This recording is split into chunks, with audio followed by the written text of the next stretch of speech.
दिल्ली के बीचों बीच बसा हुआ संजय वन दिन के उजाले में तो एक साधारण जंगल लगता था। लोग वहां मॉर्निंग वॉक और सैर के लिए जाते थे, लेकिन रात होते ही वही जंगल एक भयानक रहस्य की गिरफ्त में चला जाता था। स्थानीय लोग मानते थे कि वहां अनगिनत आत्माएं भटकती हैं। कई बार लोग बिना किसी कारण चीखते हुए भागते नजर आए थे। पुलिस तक ने कई अजीब घटनाओं की रिपोर्ट दर्ज की थी। रात के 11 बज रहे थे। यार, इतनी रात को यहां आना सही है क्या? ये जगह तो भूतिया मानी जाती है ना। अरे डरपोक मत बन। संजय वन को लोग बेकार में ही भूतिया कहते हैं। असली रोमांच तो रात में ही मिलेगा। लेकिन सच कहूं तो यहाँ का सन्नाटा देखकर मुझे थोड़ी घबराहट हो रही है। डरो मत, हम सब साथ हैं। और वैसे भी मोबाइल की टॉर्च है ना। चलो अंदर चलते हैं। चारों दोस्त अमित, रवि, सोनिया और काव्या कॉलेज के एडवेंचर ग्रुप के सदस्य थे। आज उन्होंने सोचा था कि संजय वन के भूतिया किस्सों की सच्चाई खुद देखेंगे। जंगल का गेट आधा टूटा हुआ था। हवा पेड़ों के बीच सरसराहट करती हुई अजीब सी फुसफुसाहट पैदा कर रही थी। जैसे ही वो अंदर बढ़े, अचानक उल्लू की आवाज आई, जिससे अमित घबरा गया। ये कैसी आवाज थी? अरे पागल, उल्लू था। यहाँ उल्लू, कुत्ते, लोमड़ी, चमगादड़ ये सभी मिलेंगे। इन जानवरों की आवाजों के कारण ही लोगों को लगता है कि यहाँ कोई भूत है। लेकिन सोनिया को कुछ और ही महसूस हो रहा था। उसके कानों में धीमी धीमी आवाज आई, मदद करो, मदद करो। क्या तुम लोगों ने सुना? क्या कोई औरत मदद के लिए पुकार रही है? तीनों ने ध्यान लगाया, लेकिन उन्हें कुछ सुनाई नहीं दिया। लगता है तुझे अभी से ही भ्रम होने लगा है। करीब 20 मिनट चलते चलते वो जंगल के भीतर गहराई तक पहुंच गए। मोबाइल के टॉर्च की रोशनी दूर तक नहीं जा रही थी। पेड़ों की लंबी छायाएं जमीन पर डरावने अक्स बना रही थी। अचानक अमित रुक गया। रुको, वहां देखो, वहां कोई खड़ा हुआ है। सबने देखा। दूर एक पेड़ के नीचे सफेद साड़ी पहनी हुई औरत खड़ी थी। उसके लंबे बाल हवा में उड़ रहे थे। ऐसा लग रहा था कि वो इस घने जंगल में अकेली थी, क्योंकि उसके आसपास कोई और इंसान दिखाई नहीं दे रहा था। ये कौन है?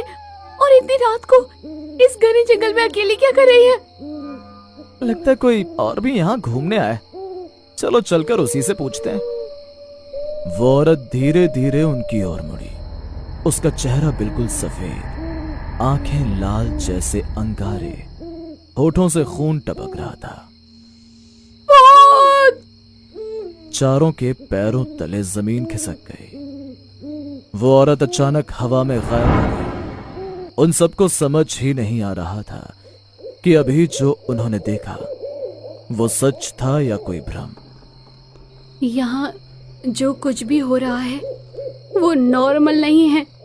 ये कोई नॉर्मल टूरिस्ट नहीं, बल्कि इंसानी रूप में कोई प्रेत आत्मा है। तभी अचानक से वो सफेद साड़ी वाली औरत उन सबके सामने आ जाती है।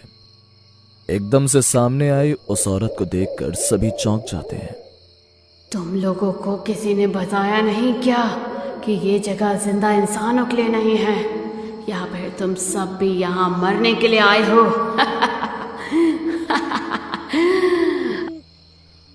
हमें इस बात का बिल्कुल कोई अंदाजा नहीं था कि यहाँ भूत प्रेत होते हैं। हमें लगा था कि ये सब बस अफवाह होती है। अब जब तुम सब यहाँ आ ही गए हो तो ये जान लो कि आज तक यहाँ से जिंदा बचकर कोई नहीं गया है। इतना बोलते ही वो चुड़ैल उन सब पर झपट पड़ती है। वो झपट कर रवि का पैर पकड़ लेती है और उसे अपनी ओर खींचने लगती है। सारे दोस्त घबरा जाते हैं। अमित को एकदम से याद आता है कि भूत प्रेत रोशनी से घबराते हैं। इसलिए वो अपनी जेब से मोबाइल निकालकर उसकी टॉर्च ऑन करता है। तेज रोशनी पड़ते ही वो चुड़ैल एकदम से चिल्लाती है और रवि का पैर छोड़ देती है। वो सब मिलकर रवि को उठाते हैं और वहां से भागते हैं। चारों घबराकर दौड़ने लगे, लेकिन जैसे जैसे वो भागते जंगल और घना होता गया। उन्हें बाहर का रास्ता समझ ही नहीं आ रहा था। वो जिस भी रास्ते पर जाते वो रास्ता भी बिल्कुल पिछले रास्ते जैसा ही दिखाई देता। कुछ देर बाद वो एक जगह रुके जहां जमीन पर राख बिखरी हुई थी और जली हुई लकड़ियों के ढेर पड़े थे। ये जगह तो शमशान जैसी लग रही है। यहाँ तो लाशें जलाते होंगे। अचानक राख के ढेर से धुआं उठने लगा। उसी राख से कुछ डरावनी आकृतियां बाहर आने लगी। वो आकृतियां धीरे धीरे इंसानों का रूप लेने लगी। ये क्या हो रहा है यार? डरावनी आकृतियां उन सभी दोस्तों की तरफ देखकर हंसने लगी। सभी दोस्तों की टांगें कांपने लगी। मुझे घर जाना है, यहाँ नहीं रहना। अगर हम यहाँ थोड़ी देर और रुके तो जिंदा नहीं बच पाएंगे। अचानक जोर की आंधी चली। सबने आंखें बंद कर ली। जब उन्होंने आंखें खोली तो देखा कि रवि वहां नहीं था। रवि कहाँ गया? वो तो यही खड़ा था, एकदम से कहाँ चला गया? तभी दूर से रवि की चीख सुनाई दी, बचाओ बचाओ। वो सब आवाज की तरफ दौड़े, लेकिन वहां सिर्फ खून के धब्बे मिले और जमीन पर रवि का मोबाइल पड़ा था जिस पर खून लगा हुआ था। वो आंधी उस चुड़ैल के कारण ही चली थी, जिसके कारण सभी दोस्तों ने अपनी अपनी आंखें बंद कर ली थी।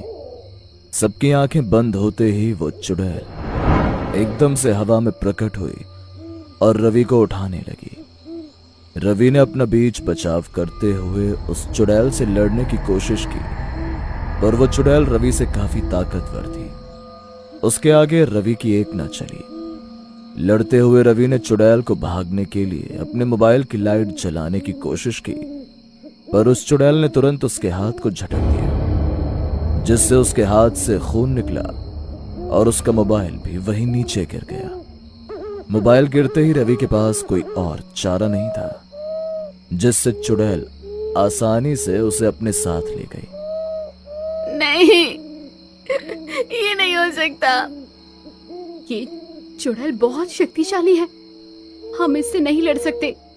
अगर हमें अपनी जान बचानी है तो अभी के अभी यहाँ से बाहर निकलने का कोई रास्ता ढूंढना होगा, नहीं तो सुबह तक हम सब की केवल लाशें ही यहाँ मिलेंगी। पता नहीं क्यों, पर मुझे अभी भी ऐसा लग रहा है कि ये सब जो भी हो रहा है उसके पीछे किसी का हाथ है। कोई हमें मारना चाहता है, पर कौन? हमने किसी का क्या बिगाड़ा है? सोनिया ने अचानक वही धीमी आवाज दोबारा सुनी, मुझे मुक्त करो। तुम लोग सुन रहे हो ना? कोई औरत बार बार कह रही है, मुझे मुक्त करो। शायद ये जगह सच में श्रापित है। अचानक सामने वही सफेद साड़ी वाली औरत फिर से दिखाई दी, लेकिन इस बार वो रो रही थी। मैं इस जंगल में कैद हूँ। जिसने मुझे मारा था उसने मेरी आत्मा को बांध दिया। तुम सब यहाँ से भाग जाओ, वरना। उस औरत का ये रूप देखकर तीनों दोस्त अब ये तय नहीं कर पा रहे थे कि वो औरत लोगों को वहां बुलाकर मारती थी या फिर वो खुद वहां फंसी हुई थी, जिससे निकलने के लिए वो ये सब कर रही थी। मुझे लगता है कि इस औरत को हमारी मदद की जरूरत है। हमें इसे यकीन दिलाना होगा कि हम यहाँ इन्हें नुकसान पहुँचाने नहीं, बल्कि इनकी मदद के लिए जो भी हमसे हो सके हम वो करने के लिए तैयार हैं। वो डरावनी औरत कभी एकदम से उदास हो जाती तो कभी एकदम से गुस्से में आ जाती। ऐसा लग रहा था कि वो अपनी भावनाओं को काबू में नहीं रख पा रही थी। उसकी आंखों से खून बहने लगा। अचानक उसके पीछे दर्जनों छायाएं खड़ी हो गई और हर छाया इंसानी कंकाल जैसी दिख रही थी। अब तीनों दोस्त बुरी तरह फंस चुके थे।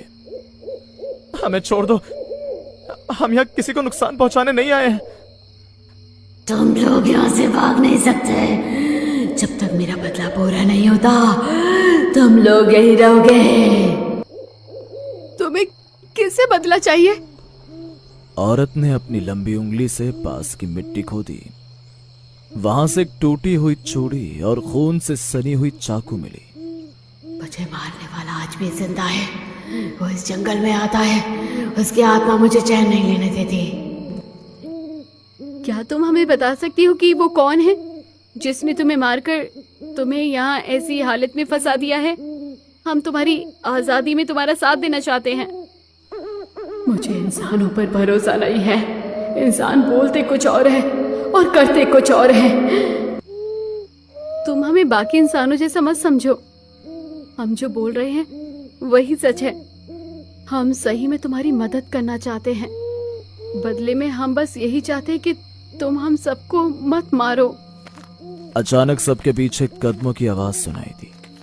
कोई आदमी टॉर्च लेकर आ रहा था। वो था रेंजर संजय, जो इस जंगल की देखरेख करता था। उस औरत ने जैसे ही रेंजर संजय को देखा, वैसे ही उसकी आंखें आग की तरह जलने लगी। यही है मेरा हत्यारा। रेंजर संजय का चेहरा पीला पड़ गया। वो समझ नहीं पा रहा था कि ये सब क्या हो गया था। संजय ने वहां आने वाले टूरिस्ट में ये अफवाह फैलाई थी कि यहाँ का भूत प्रेत किसी को भी पकड़कर उसे मार देता है, पर सच्चाई यही थी कि वो चुड़ैल केवल उन पर ही हमला करती थी जिनसे उसे खतरा महसूस होता था। वो उस वन की सीमा लांघने वाले इंसानों पर यही सोचकर हमला करती थी कि वो उसी रेंजर के दोस्त हैं और उसी से मिलने आए हैं, जिसलिए वो उन पर हमला करके उन्हें मार देती थी ताकि वो संजय से बदला ले सके। नहीं, ये तुम क्या बोल रही हो? ये झूठ है।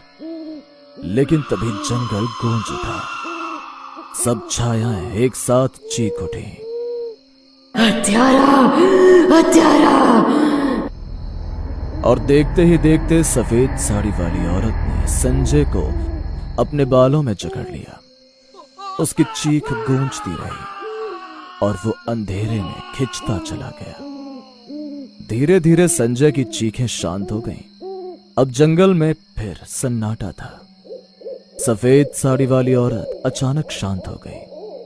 मेरा बदला पूरा हो गया, अब मैं मुक्त हूं। उसका शरीर धुएं में बदल गया और धीरे धीरे आकाश में विलीन हो गया। तीनों दोस्त स्तब्ध खड़े थे। उन्हें समझ नहीं आ रहा था कि उनके साथ क्या हो रहा था। रवि, वो कभी वापस नहीं आएगा। ये जगह सच में श्रापित है। यहाँ जो भी आता है शायद कभी लौट कर नहीं जाता। मुझे लगता है कि अब ये वन श्राप मुक्त हो गया है। यहाँ आने से पहले मैंने बिल्कुल नहीं सोचा था कि यहाँ मुझे सब देखने को मिलेगा। अब मुझे यकीन हो गया कि हम जो सोचते हैं इस दुनिया में उससे भी आगे बहुत कुछ है। हमें ये सब अपने दोस्त रवि को खोकर समझ आया है।